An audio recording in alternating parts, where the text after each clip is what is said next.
Selamat datang di channel Alur Donghua. Sebelum menonton, silahkan subscribe, biar Mimin tambah semangat update-nya. Saudara senior, apakah Anda lupa tentang kesengsaraan jahat pegunungan Kunwu dan binatang iblis yang mengamuk di Istana Malam Utara lebih dari 200 tahun yang lalu? Jika saya tidak salah, rekan Taois Han telah berpartisipasi dalam kedua peristiwa penting itu, dan dia tentu saja bukan hanya pengamat yang tidak penting, jawab Yanzu dengan tenang. Hati biksu berjubah perak tersentak kaget saat mendengar ini saat dia berbalik untuk menilai Han Li lagi. Pegunungan Kunwu, Istana Malam Utara. Mungkinkah pria ini buronan dari Sekte Pengayak Yin dan Istana Malam Utara? Sudah bertahun-tahun, aku terkejut masih ada orang yang mengingatku. Jadi, apa kau berencana untuk menangkapku dan menyerahkanku pada dua kekuatan itu? Ekspresi Han Li tetap cukup tenang. Hati Kenku tersentak mendengar pengakuan belak-belakan Han Li, dan senyumnya menjadi agak dipaksakan. Haha, tentu saja tidak, Saudara Han. Sekte Pengayak Yin dan Istana Malam Utara cukup kuat, tetapi mereka tidak ada hubungannya dengan paviliun keberuntungan tersembunyi kita, jadi tidak ada alasan bagi kita untuk melakukan penawaran mereka.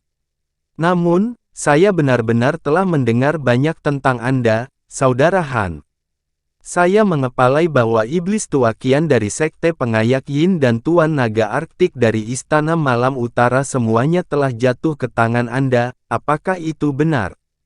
Aku tidak berpikir ada di antara kalian yang akan mempercayaiku jika aku memberitahumu bahwa aku tidak membunuh setan tuakian dan Tuan Naga Arktik, jawab Han Li dengan senyum dingin.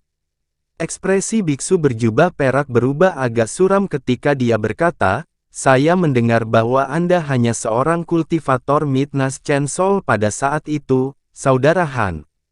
Jika Anda benar-benar membunuh dua kultivator hebat Nas Chen Sol akhir di basis kultivasi Anda di waktu, maka Anda pasti luar biasa kuat, sekarang karena Anda sendiri telah maju ke tahap akhir jiwa baru lahir.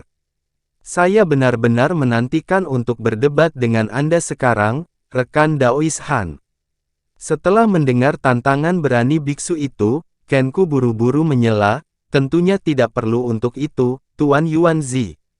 Jika Saudara Han benar-benar ingin membeli metode penyempurnaan untuk kantong spasial, maka saya yakin kita bisa membuat kesepakatan. Tampaknya setelah mengetahui tentang prestasi gemilang Han Li, penguasa paviliun keberuntungan tersembunyi telah berubah pikiran dan tidak lagi ingin mengadu tetua tamu mereka dengan Han Li. Kamu tidak akan mempengaruhi keputusanku, rekan Daois Kenku. Bahkan tanpa masalah mengenai kantong spasial ini, aku masih bertekad untuk berdebat dengan rekan Daois Han. Aku telah terjebak di tahap akhir jiwa baru lahir selama ratusan tahun, dan saya telah mencari sesama Taois dari basis kultivasi yang sama untuk menguji keterampilan saya. Serta untuk melihat apakah saya dapat mempelajari beberapa hal melalui perdebatan yang akan membantu membawa saya ke level berikutnya. Jika rekan Daois Han benar-benar sekuat rumor yang beredar, maka tidak mungkin aku menyerah pada kesempatan ini.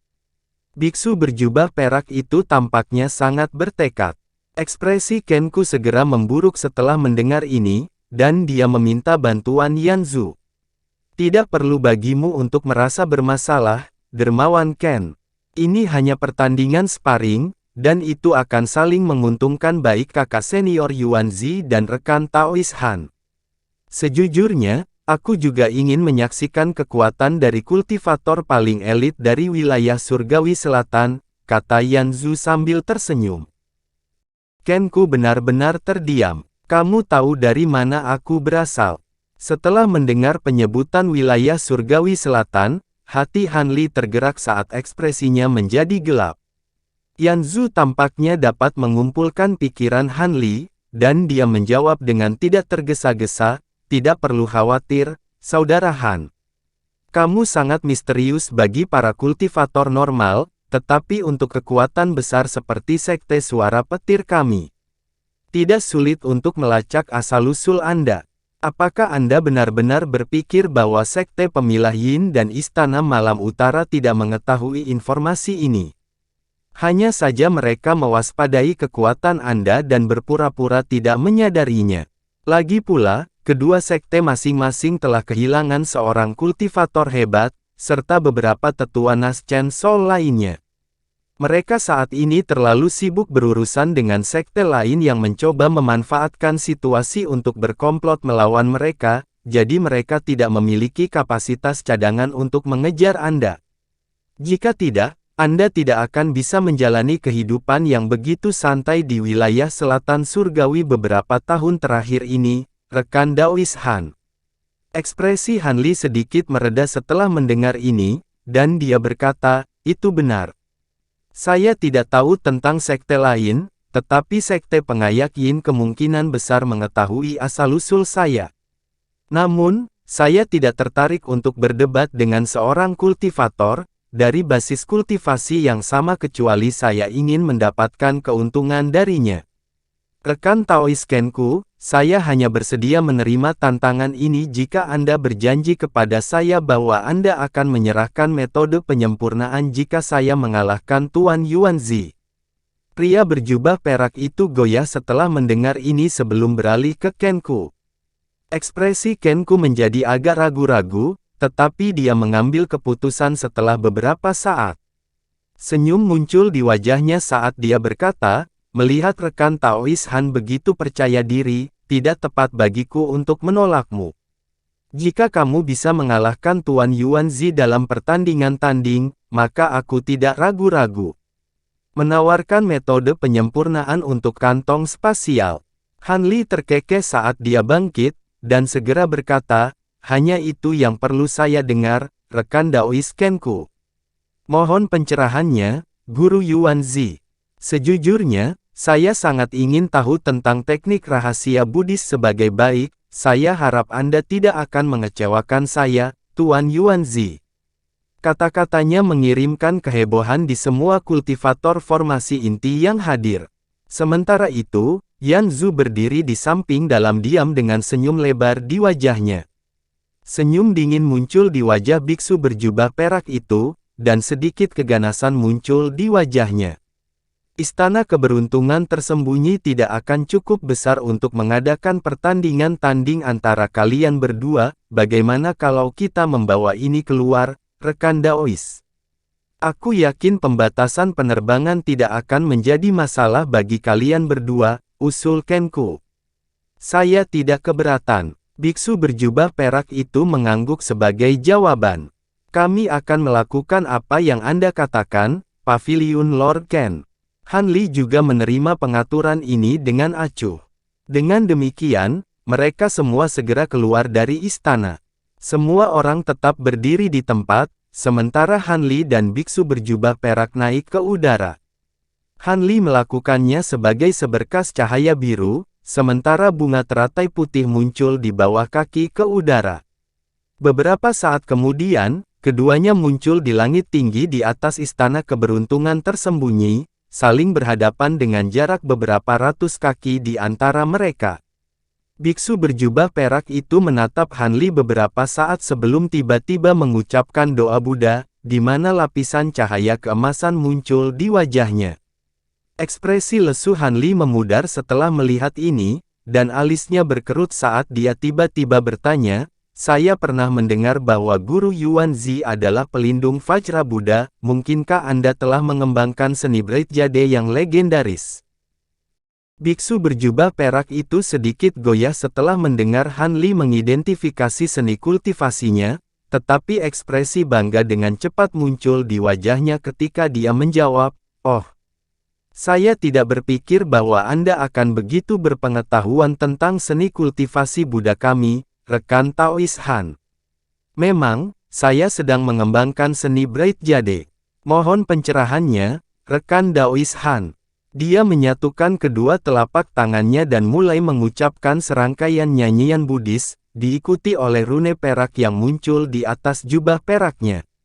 Pada saat yang sama, semua kulit di tubuhnya mulai berubah menjadi rona emas samar. Ekspresi Han Li tetap tidak berubah, tapi hatinya sedikit tersentak saat melihat ini. Biksu itu dengan jelas menunjukkan bahwa ia telah menguasai lapisan keempat seni Bright Jade. Ini berarti tubuhnya sudah sekeras harta rata-rata, jadi kemungkinan besar dia bisa melawan pedang terbang normal dengan tangan kosong. Namun, jika itu adalah kekuatannya, maka dia tentu saja bukan tandingan Han Li.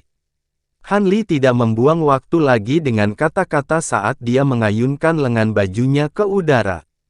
Suara dering yang tajam segera terdengar ketika beberapa puluh pedang terbang emas ditembakkan dari lengan bajunya, berubah menjadi seberkas cahaya yang masing-masing panjangnya sekitar 1 kaki saat mereka berputar di sekitar tubuhnya. Setelah itu, Han Li membuat segel tangan dan melemparkan segel mantra ke udara. Semua pedang di sekelilingnya bergetar saat mereka mulai memancarkan cahaya keemasan yang cemerlang, berlipat ganda 7 kali lipat dalam sekejap untuk menciptakan beberapa ratus garis cahaya. Tiba-tiba, seluruh langit telah diterangi oleh cahaya keemasan, menciptakan gelombang emas yang mempesona. Ken Ku dan semua ekspresi kultivator lainnya berubah bersamaan setelah melihat ini. Mereka bisa merasakan bahwa hanya pedang emas yang telah dipanggil oleh Han Li saja sudah cukup untuk mengalahkan rata-rata kultivator Nas Chen Sol. Sebaliknya, ekspresi biksu berjubah perak itu sama sekali tidak berubah setelah melihat ini. Dia hanya mengangkat tangannya, dan cahaya spiritual merah dan hijau berkilauan di tangannya pada saat yang sama, berubah menjadi tongkat merah Buddha yang panjangnya beberapa kaki, serta untaian manik-manik Buddha hijau yang berkilauan. Tepat pada saat ini, Han Li membuat segel tangan lagi, dan beberapa ratus garis cahaya keemasan menyapu biksu berjubah perak itu sebagai gelombang emas. Biksu itu mengeluarkan teriakan keras saat dia tiba-tiba mengangkat tangan. Staf merah yang dia pegang segera berubah menjadi wim merah yang menerkam ke arah gelombang cahaya keemasan. Pada saat yang sama, dia juga mengangkat untaian binatang Buddha hijau, yang berubah menjadi penghalang cahaya hijau yang melindungi tubuhnya di dalam. Setelah melakukan semua itu, biksu itu mengarahkan matanya ke bawah dan mulai membuat serangkaian segel tangan. Sementara itu, wim merah melesat ke udara dan jatuh lebih dulu ke dalam cahaya keemasan yang dimanifestasikan dari pedang azure bambu Cloud Swarm Han Li. Wim itu diserang oleh lebih dari 100 pedang sekaligus, tapi itu tidak segera tercabik-cabik seperti yang diharapkan Han Li. Sebaliknya, itu memamerkan taringnya dan mengayunkan cakarnya di udara, meluncurkan serangan balik yang ganas terhadap pedang emas di sekitarnya. Karang api tahun segudang, Han Li bergumam saat melihat ini, dan sedikit terkejut muncul di matanya.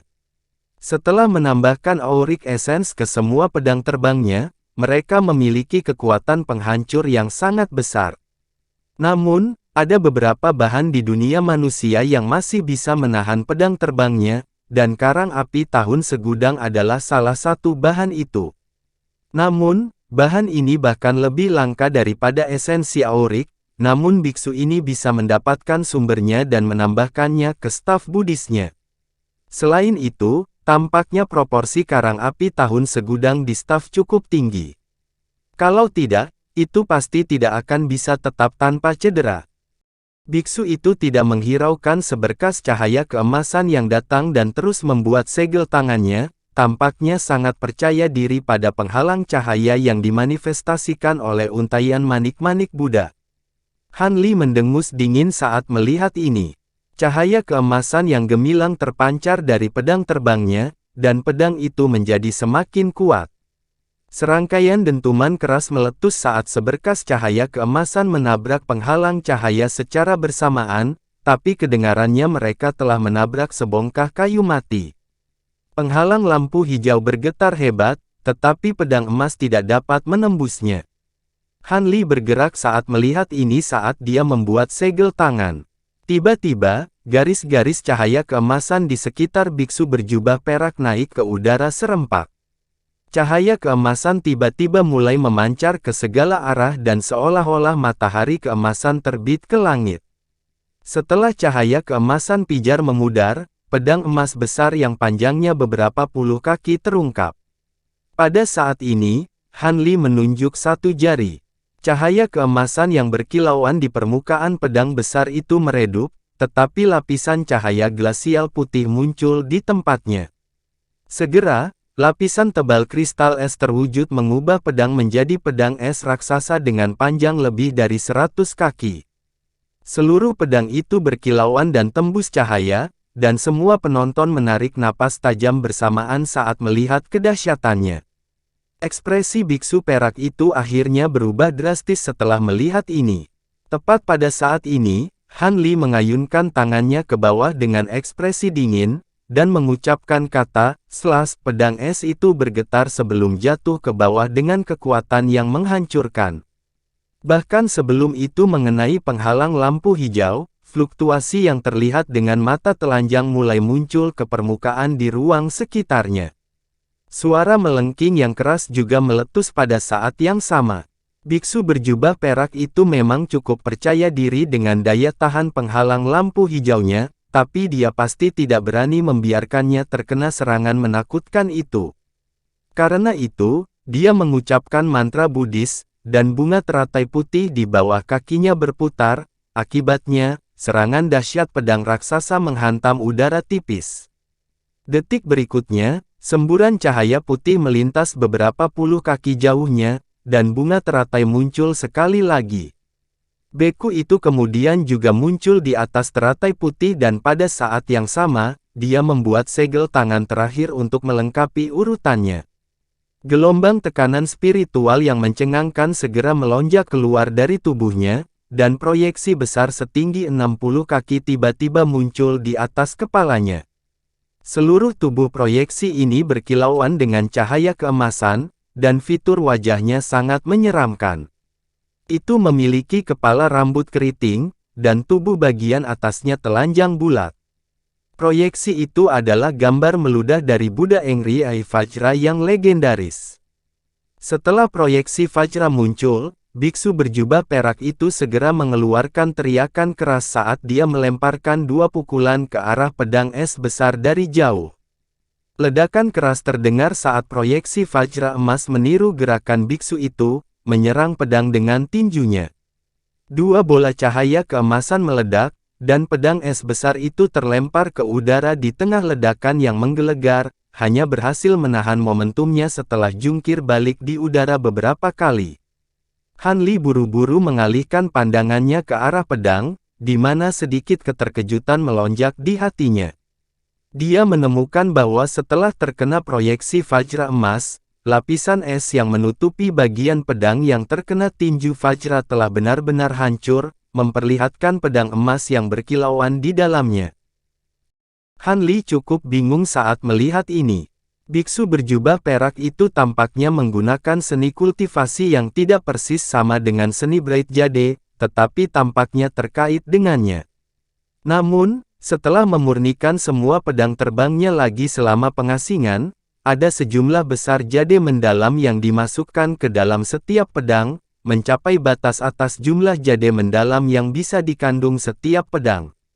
Dengan demikian, pasti ada cukup ki glasial di dalam pedang Azure Bambu Cloud Swarm untuk mendukung lebih dari satu serangan.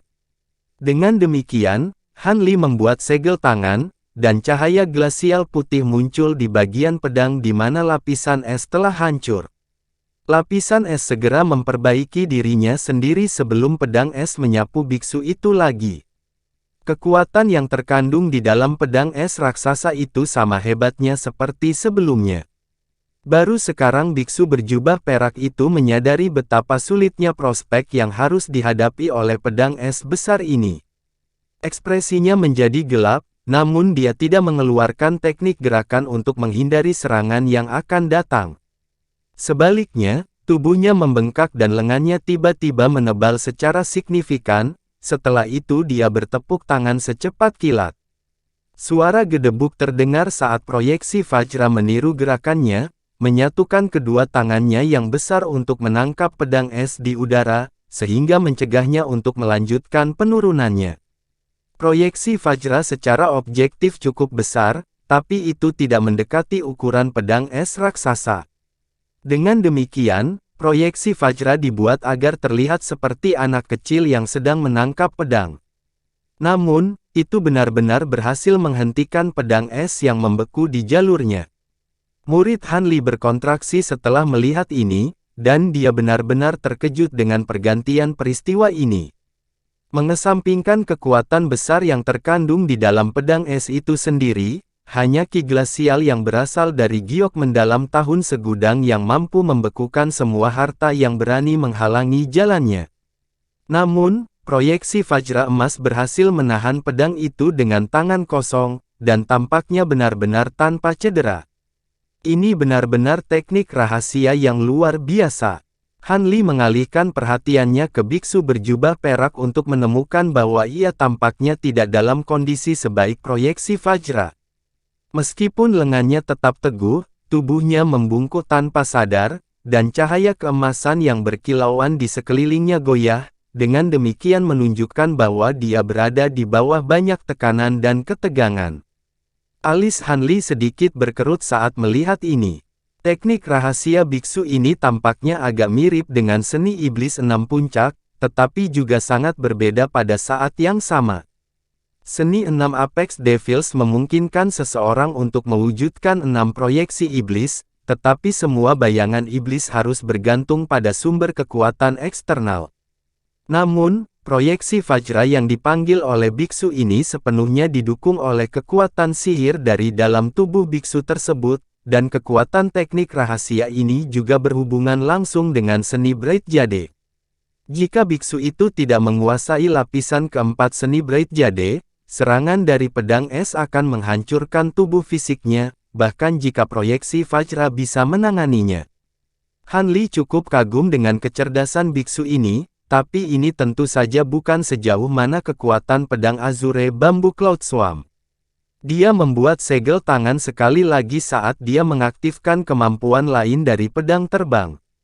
Petir ledakan meletus saat busur cahaya keemasan masing-masing setebal lengan manusia tiba-tiba muncul di atas pedang es. Busur petir memanifestasikan dirinya menjadi ular sanca petir emas yang tak terhitung jumlahnya yang menyapu langsung ke arah proyeksi Vajra. Meskipun tidak ada yang keluar dari mulut biksu itu, semburan cahaya keemasan meletus dari mulut proyeksi Vajra saat itu meniru gerakannya. Cahaya spiritual menyala, dan ular sanca petir semuanya dijauhkan oleh bentangan luas cahaya keemasan. Cahaya keemasan yang menusuk meletus dari proyeksi tangan, dan retakan itu langsung meluas saat pecahan es terlepas dari pedang. Biksu perak berencana untuk menggunakan kekuatan besar proyeksi Vajra untuk benar-benar mematahkan pedang es menjadi dua. Namun, dia jelas telah memilih strategi yang salah untuk melanjutkan. Han Li terkekeh dingin saat dia beralih ke segel tangan lain, dan pedang es itu tiba-tiba bergetar hebat di tengah suara dering yang keras. Pedang itu kemudian hancur menjadi benang emas saat menyebar dari antara tangan besar proyeksi Vajra. Proyeksi Vajra berusaha untuk meraih benang dengan tangannya, tetapi benang emas itu terlalu gesit karena mereka menghindari tangan yang tenggelam dengan mudah. Biksu itu sedikit goyah setelah melihat ini sebelum berseru, "Jadi, Anda adalah seorang kultivator yang mahir dalam seni pedang, rekan Daois Han." Han Li memanggil pedang terbangnya kembali kepadanya dengan senyum tenang saat dia menjawab, "Saya tidak akan berani untuk memproklamasikan diri saya sebagai seorang kultivator pedang dengan keterampilan setengah-setengah saya. Karena itu, teknik rahasia yang Anda keluarkan benar-benar memperluas wawasan saya, Tuan Yuanzi. Bolehkah saya menanyakan tentang asal-usul teknik rahasia ini? Ini bukan pertarungan hidup dan mati yang sebenarnya, jadi dia tidak perlu terlalu menekan lawannya. Ini hanya tipuan kecil untuk digunakan bersama dengan seni Bright Jade, itu tidak layak disebutkan." Biksu berjubah perak itu menjawab dengan tawa yang ambigu. Han Li hanya tersenyum menanggapi. "Seni Buddhismu memang cukup kuat. Jika aku terus menggunakan teknik normal, akan butuh waktu lama sebelum kita sampai pada hasil yang menentukan dalam pertandingan tanding kita. Aku akan menggunakan beberapa harta karun yang kuat selanjutnya. Jadilah hati-hati, Tuan Yuanzi, Han Li memperingatkan dengan suara tenang. Setelah menyampaikan peringatan itu, Han Li menjentikkan 10 jarinya ke arah biksu itu secara berurutan, dan 10 benang merah tipis ditembakkan sebelum menghilang di tengah penerbangan. Lengan bajunya kemudian berdesir saat bola api 3 warna keluar dari dalam, berubah menjadi kipas bulu 3 warna yang ditangkap Han Li di tangannya. Dia menyuntikkan kekuatan spiritualnya ke kipas sebelum dengan lembut menyapu udara. Teriakan burung phoenix terdengar saat Fire Raven 3 warna yang berukuran beberapa kaki berlari langsung ke arah biksu itu. Dia kemudian membuka mulutnya untuk mengeluarkan manik putih, yang membengkak secara drastis hingga mencapai ukuran sekitar 1 kaki dalam sekejap mata. Semburan api glasial ungu berkilauan di atas permukaan manik. Han Li hanya menyapu lengan melalui manik, dan lautan api ungu muncul di hadapannya. Gelombang api besar setinggi beberapa puluh kaki langsung tersapu. Biksu berjubah perak mengadopsi ekspresi yang sangat serius saat melihat serangan menakutkan Han Li. Dia segera membalik tangannya untuk menghasilkan botol perak berkilauan. Namun, sebelum dia memiliki kesempatan untuk melakukan apapun dengan vial ini, lampu merah tiba-tiba menyala di udara sebelum proyeksi Vajra. 10 utas api tipis telah muncul sebelum menyerang proyeksi secara bersamaan. Serangkaian dentang logam yang keras terdengar saat keduanya bentrok, tetapi benang api itu sama sekali tidak dapat menembus tubuh proyeksi Vajra sedikit pun. Biksu itu benar-benar mengabaikan benang api itu, mengalihkan perhatiannya ke Fire Raven 3 warna yang datang sebagai gantinya dengan ekspresi muram di wajahnya. Meskipun ini adalah pertama kalinya dia melihat kipas Triflame, kekuatan spiritual menakjubkan yang berasal dari Fire Raven 3 warna menyerangnya dengan tekanan yang sangat besar.